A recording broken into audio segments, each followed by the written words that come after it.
Watch television in the evening, the news, all you see are advertisements for Alzheimer's drugs that do not work.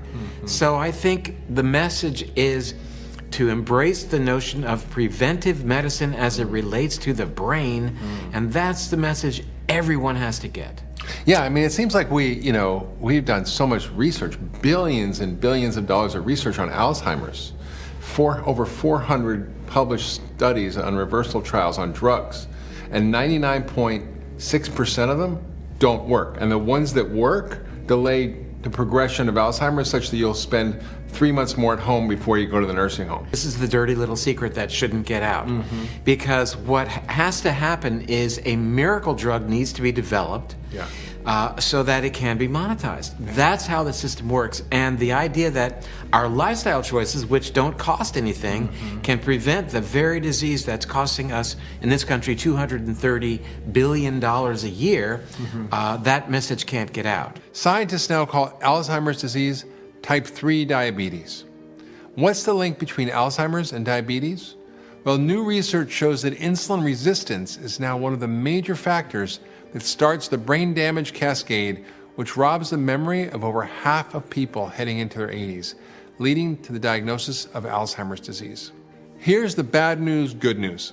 Eating sugar and refined carbs can cause pre-dementia and also dementia.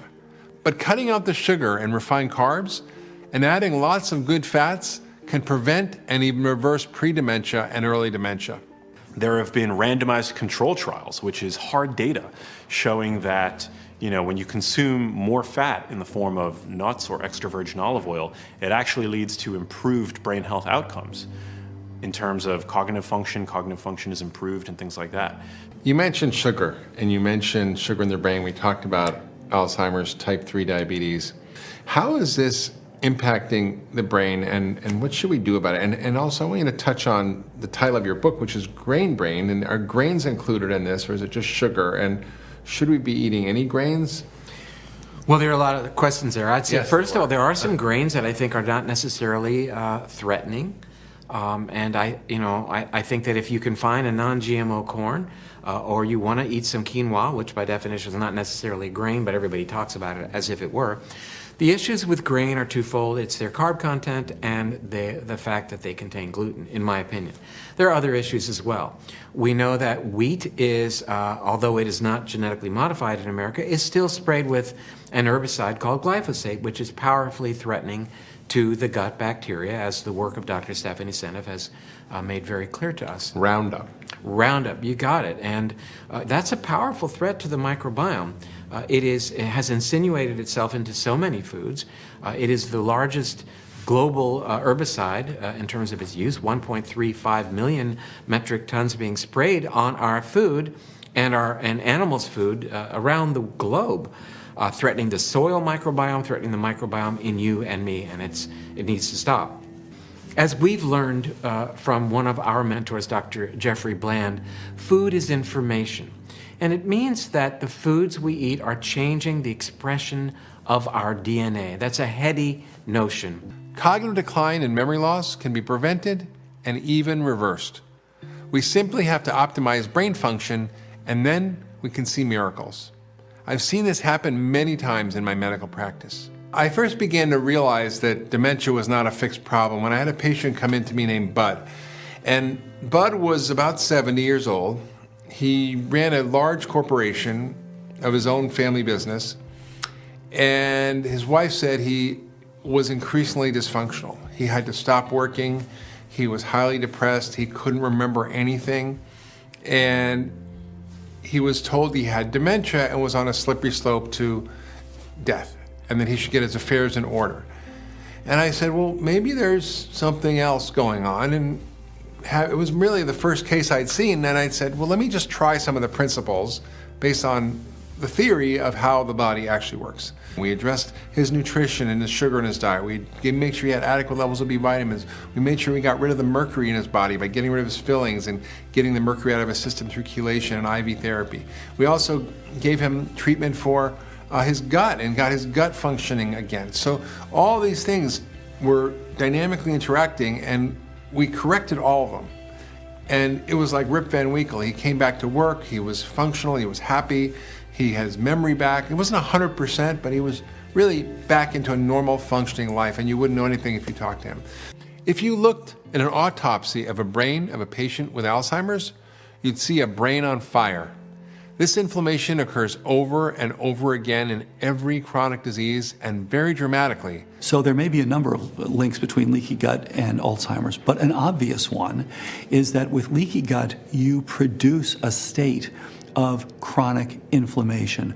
And inflammation, unquestionably, is pro-Alzheimer's. For example, just the activation of NF-kappa B, one of the inflammatory mediators.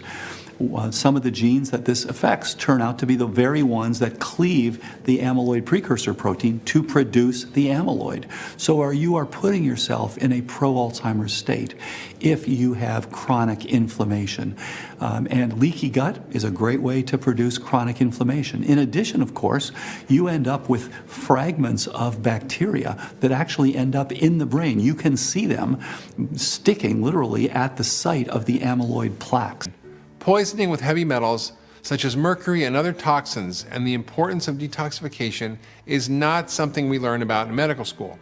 So we have very few tools to address this toxic exposure, which is contributing to many of the health epidemics we see in today's world. Once we start looking a little deeper, the effects of toxins are not hard to document. Thankfully, though, the human organism has an extraordinary capacity for resiliency, for regeneration, recovery, and renewal.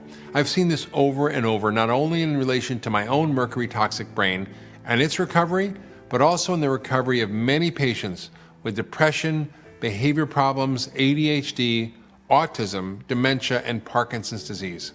So even if you haven't been treated for toxins that you have certainly been exposed to, there is still hope, even in extreme cases. When you actually deal with the root causes and then you optimize the body's function with Parkinson's, people can have dramatic improvements in their well-being. I just talked to a patient today who has Parkinson's, and he was exposed at very young ages to all sorts of pesticides. When you were a kid, they used to have the pesticide trucks spraying the neighborhoods, and the kids would run through the pesticide fog. And he had exposure and occupational exposures and many, many other exposures, and he had Parkinson's. And so we found he had exposures to organophosphate pesticides in his urine. We found DDE, which has been banned for decades from DDT, and still he had these in his system. So we were able to actually treat him, and within a very short time, using saunas and mitochondrial nutrients and things to help him detoxify, within a few days, he said he was very much better. We now know that you can maintain a healthy cognitive status well into your 90s, 100. I have a friend who had his dad who's 105, is still sharp as a tack and lives by himself. So the body's capable of that. And the question is, why are some people able to do that and others not? It's because of the number of insults and stresses and toxins that we're all exposed to, poor diet. That affects our brain function dramatically. Most people know that you can change your environment to reduce toxins by eating organic food, filtering your water, avoiding mercury-containing fish and vaccines, avoiding dental fillings with mercury, and much more. But most people don't think you can change your genes. Well, you can. In fact, you influence your genes with every bite of food you eat, every thought you think. So if you were born with genes that make you predisposed to this or that problem, you can work around them. You can help them do a better job and prevent disease or other health problems. You can boost your ability to detoxify by turning on the right genes and turning off the wrong genes. You can help by giving them everything they need to do a good job, such as the right vitamins and minerals and phytonutrients. For example, eating 2 cups of kale or cabbage will supercharge your detox system and the genes that control it. Though you may have been dealt a certain genetic hand, it is what you do with that hand that determines the course of your life and your health. 67-year-old woman, one of the wealthiest women in Canada, was at early stages of dementia. Having brain fog, her memory was spotty, her skin was dry, she was having trouble sleeping, all these problems going on. She was very worried. She thought she was basically losing her mind and her life was going away. So she came to see me. I tested her, super high levels of mercury. I put her on my mercury detox program. So what I did with her was I gave her a gentle drug called DMSA, only 250 milligrams every 3rd night. So not very often, so we wouldn't get a toxicity from the drug. In addition, I gave her 2.5 grams of fiber a day. In this case, it was PGX. I gave her 2.5 grams of fiber twice a day to help improve the absorption of the toxins. And then every day, I had her take N-acetylcysteine, or NAC for short, 500 milligrams. And the reason I gave her NAC is that it increases glutathione production in the body. And the glutathione is our most important antioxidant for protection from toxins and for getting toxins out of the body. I gave her the fiber so it absorbed the toxins that are being dumped from the gut. And I gave her the DMSA because it very effectively binds to mercury and to lead and gets them out of the body both through the urine and through the gut. So what happened? 6 months later, she said, I'm starting to feel better. My brain's starting to work better. 1 year later, she said, wow, I think I can get over this. A year and a half later, her mercury went from 50, which is super high, to 33.5, which is very low. All her symptoms were gone. Functional medicine, we look upstream. What's the cause? So what's the cause of the amyloid? It's not just the genes, because genes can be turned on or off, and genes can be expressed in different ways depending on the inputs of the environment, diet, lifestyle, toxins. So with the amyloid, what is driving the production of all this amyloid in these patients? In the brain, amyloid has to get seeded. And in those rare cases of early onset Alzheimer's, those mutations cause a longer version of that amyloid protein that seeds amyloid more rapidly. So that's like a genetic cause. That's a genetic cause, and it's 1 or 2% of cases. Yeah.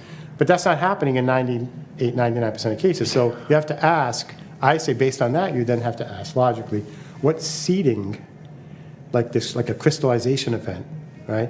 What's seeding amyloid when you don't have more of that longer form of amyloid protein like they have in the rare early onset genetic cases? And what we figured out over the last 10 years is that pathogenic microbes, bacteria, yeast, viruses, may be doing the seeding of the plaques, where the plaques are actually forming to protect the brain against those microbes. The brain is not sterile. If you try to look for bacteria and yeast and viruses, you do find them in the brain. And when it comes to certain viruses, we see more of them in Alzheimer's brain. And we think that might be a major culprit. We used to believe that the brain didn't have a lymphatic system. Yeah. Right? Now it does. So everything we believed about the brain, no lymphatic system, wrong. Completely sterile, wrong. Right? And the way the brain accumulates microbes is, you could have the blood-brain barrier integrity go down, so they come in from the blood, and that can happen with age. The blood-brain barrier integrity starts to go downhill. In fact, the gut microbiome is what helps to keep that blood-brain barrier. And what the research is really showing is that it's really systemic inflammation, that any inflammation in the body turns on brain inflammation. And for people that have like chronic inflammatory diseases, like if they have irritable bowel syndrome or some type of autoimmune disease, that chronic inflammation releases inflammatory messengers, and they actually turn on brain inflammation. So when you look at brain inflammation, it's really susceptible to anything that triggers an inflammatory response, whether it's chemical exposures, food reactions, an inflammatory disease, blood sugar elevations like diabetes. All those things tend to turn on the inflammatory cascade in the brain. Low blood flow, #1 predictor of Alzheimer's disease. So if you have things like hypertension, heart disease, erectile dysfunction, you're not exercising, that's a predictor of trouble. So exercise and ginkgo and vinpocetine, 2 supplements I like a lot, and eating things like beets can be really helpful. Exercise does really profound things to the brain. And I think one of the secrets of exercise is that it is affecting so many different systems. It affects heart rate and blood flow. It affects oxygen levels. And one of the things that we know that is really key is that it affects the levels of growth factors that are in particular very important parts of the brain. 2 key areas are an area critical for long-term memory called the hippocampus. We know that there's increased growth factors there. And a second key brain area important for focusing and shifting your attention, that is the prefrontal cortex.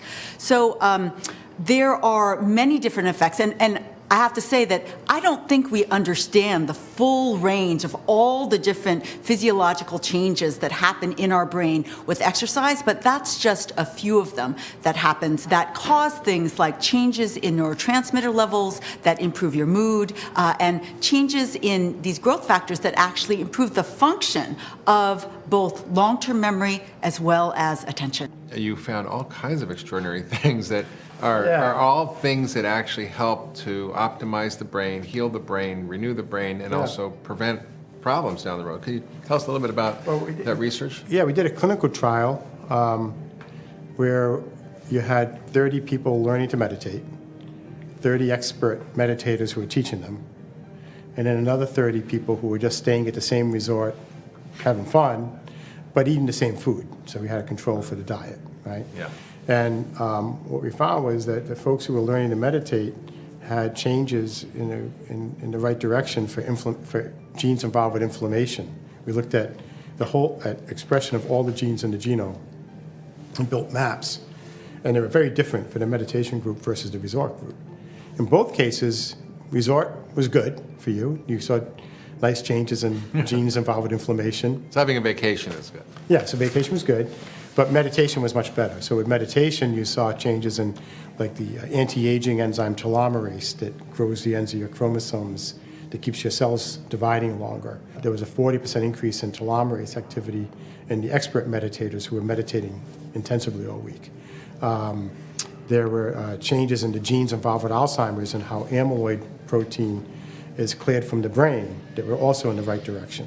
Sleep apnea triples the risk of Alzheimer's disease. On scans, it makes you look like, your brain looks like you have Alzheimer's disease, because your brain is the most oxygen-hungry organ in the body. The power of functional medicine has transformed the lives of many, including my friend and colleague, Dr. Terry Wallace. Now, you were in a wheelchair, and it was only a one-way street, worse. As in a wheelchair, I couldn't sit up anymore. I was in a zero-gravity chair where I was fully reclined, knees higher than my nose. I struggled to walk 10 feet using 2 walking sticks. I was losing my keys, my phone. I had the severe MS pain, was having to go to the pain clinic, take frequent Solu-Medrol to try and control the pain. Powerful steroids. So life was very tough. And that's where I was in 2007. In 2008, after doing my diet and lifestyle protocol, I was able to do a 20-mile bike ride with my family. That's how much transformation had happened in that 12-month period. So tell us, why are the mitochondria so important in neurodegenerative disease? Well, the mitochondria are the little bacteria that were engulfed by bigger bacteria about 1.5 billion years ago. And they were very efficient at converting energy from the food we ate into the biochemical energy that our cells use. And that would allow cells to become multicellular, to develop organs, tissues, locomotion. It would let us develop brains, hearts, retinas, etc. And the cells that need the most energy, which are our brain cells, our retina, and our heart cells, have like 10,000 mitochondria per cell. Yeah, and the heart has, I think, 17,000, right? So it's just so critical.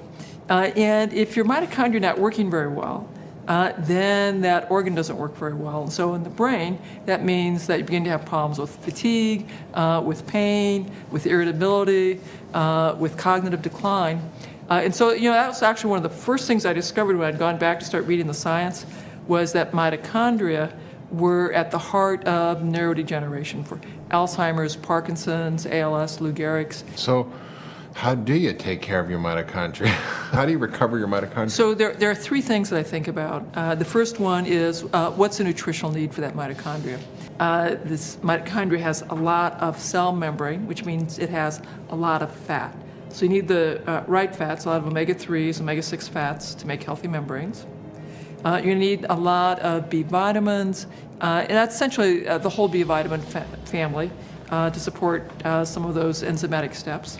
You need a bunch of minerals like zinc, magnesium as cofactors for a lot of those B vitamins, some sulfur amino acids as well, antioxidants. So there's really important nutrition that you need for those mitochondria. The next thing you need to think about is why did the mitochondria begin to not function very well? The most common reason is that they've been poisoned, and it can be poisoned by things like heavy metals, lead, mercury, arsenic. Pesticides will do that. The insecticides will do that. Some plastics and solvents. So poisoning is the most common thing.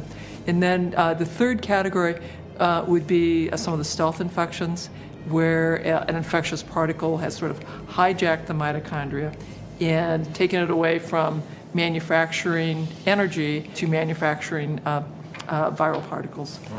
So address those three factors, and you'll go far in restoring that mitochondrial health. There are more and more papers identifying that you have a different mix of bacteria living in your gut if you've got an autoimmune condition than if you're healthy. As they eat our food and each other's byproducts, they're secreting compounds that cross over into the blood, and then into the blood-brain barrier, and can increase inflammation. They can shift behavior. They can shift our mood, can shift our cognition. So that's clearly having an impact on the brain. Now, in terms of the mitochondria, one thing that they can do is, I believe about 25% of our detoxification capabilities are managed by our gut microbiome. And so if you have a healthy, vigorous microbiome, a health-promoting bacteria, you'll have improved detoxification, and you'll have less poisoning of your mitochondria. Remember, these conditions are not a normal part of aging. Taking preventive measures is absolutely key. In our next episode, we will talk to experts about ADHD and autism. We'll discuss why conventional approaches to these brain disorders are often failing us, and we'll also talk about the root causes of ADHD and autism and what we can do about them. See you there.